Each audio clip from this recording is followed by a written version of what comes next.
Hello students, સ્વાગત છે તમારું મારી યુટ્યુબ ચેનલ K1 એજ્યુકેશનમાં. તો આપણે ધોરણ 8માં ચેપ્ટર નંબર 2 એકચલ સુરેખ સમીકરણની શરૂઆત કરી દીધી હતી. તેમાં આપણે સ્વાધ્યાય 2.1નો પહેલો અને બીજો દાખલો જોઈ ગયા હતા. હવે આપણે દાખલો નંબર 3 જોઈશું. દાખલો નંબર 3 છે 5x + 9 બરાબર 5 + 3x. તો હવે સૌપ્રથમ તેમાં 5x લઈશું, 3x એ બરાબરની જમણી બાજુ છે, તેને બરાબરની ડાબી બાજુ લઈ જશું.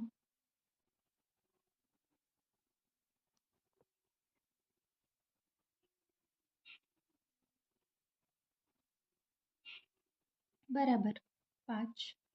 હવે 9 એ બરાબરની ડાબી બાજુ છે, બરાબરની જમણી બાજુ આવશે તો માઇનસ થઈ જશે, તેથી -9 થશે. હવે 5x માંથી 3x બાદ થઈ જાય તો 2x રહેશે.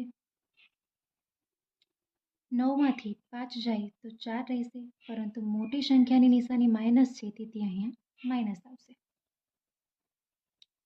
હવે x આપણે શોધવાનો છે, તેથી અહીંયા મૂકી દઈશું -4, અને જે 2 છે એ છેદમાં જશે,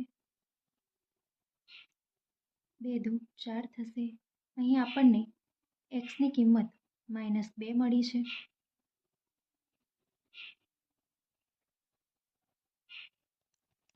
હવે આપણે ચકાસણી કરીશું.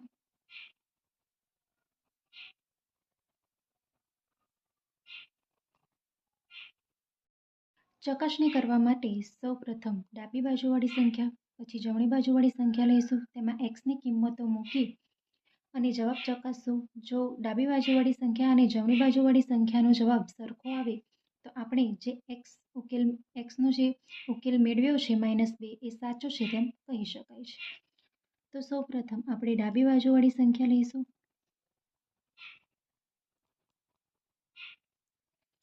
હવે તેમાં આપણે x ની કિંમત જે મેળવેલ છે તે મૂકીશું. 5ને -2 વડે ગુણીએ તો -10 થશે. અહીંયા અલગ અલગ નિશાની છે, -10 અને 9, તેથી ઓછા વત્તા ઓછા થશે, તેથી 10 માંથી 9 બાદ કરીશું, તેથી અહીંયા -1 રહેશે. હવે આપણે જમણી બાજુવાળી સંખ્યાની ચકાસણી કરીશું. જમણી બાજુની સંખ્યા છે 5 + 3x. અહીંયા પણ આપણે x ની જે કિંમત મેળવી હતી તે મૂકી દઈશું. 3ને -2 સાથે ગુણીએ તો -6 મળશે. હવે ઓછા વત્તા ઓછા થશે, તેથી અહીંયા માઇનસની નિશાની આવશે, અહીંયા 6 રહેશે. હવે 6 માંથી 5 બાદ થાય તો 1 રહેશે, પરંતુ મોટી સંખ્યાની નિશાની માઇનસ છે, તેથી અહીંયા માઇનસ મળશે.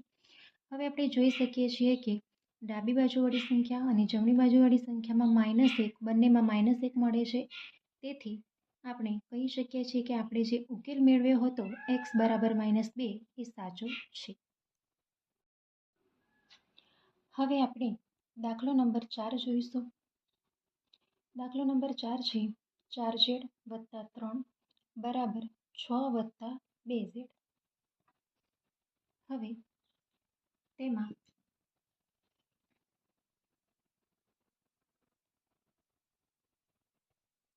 4z 2z એ બરાબરની જમણી બાજુ છે, બરાબરની ડાબી બાજુ આવી જાય તો માઇનસ થઈ જશે. હવે બરાબર 6, 3 એ બરાબરની ડાબી બાજુ છે, જમણી બાજુ આવશે તો માઇનસ થઈ જશે. 4z માંથી 2z બાદ થાય તો 2z રહેશે. 6 માંથી 3 બાદ થશે તો 3 રહેશે. આપણે z શોધવાનું છે, તેથી અહીંયા મૂકીશું. હવે જે 2 હોય છે તે હંમેશા છેદમાં જ જાય છે, તેથી અહીંયા પણ છેદમાં જશે. તો આપણને z ની કિંમત 3/2 મળી છે.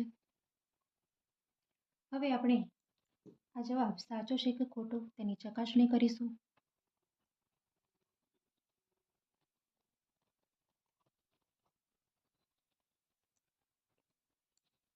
હવે ચકાસણી કરવા માટે આપણે સૌપ્રથમ ડાબી બાજુવાળી સંખ્યા લઈશું.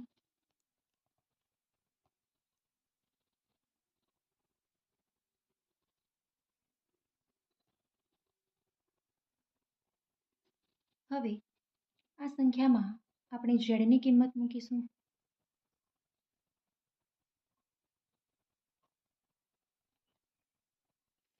હવે અહીંયા 4 એ 3/2 સાથે ગુણાયેલા છે, તેથી અહીંયા છેદ ઉડી શકે છે. તેથી 2 દુ 4 થશે. હવે 3 દુ 6 થઈ જશે. અહીંયા 6માં 3 ઉમેરીએ તો 9 મળશે. હવે જમણી બાજુવાળી સંખ્યા લઈશું.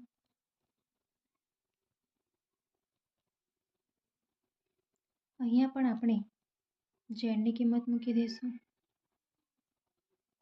અહીંયા પણ 2 એ 3/2 સાથે ગુણાયેલા છે, તેથી અહીંયા પણ આપણે છેદ ઉડાડશું. 2 છેદ ઉડી જાય. હવે અહીંયા 6 + 3 રહેશે. હવે 6માં 3 ઉમેરીશું તો 9 મળશે. અહીંયા પણ આપણે જોઈ શકીએ છીએ કે ડાબી બાજુ અને જમણી બાજુ બંનેમાં આપણને 9 મળે છે, તેથી આપણે જે ઝેડનો ઉકેલ મેળવ્યો હતો 3/2 એ સાચો છે તેમ કહી શકાય છે.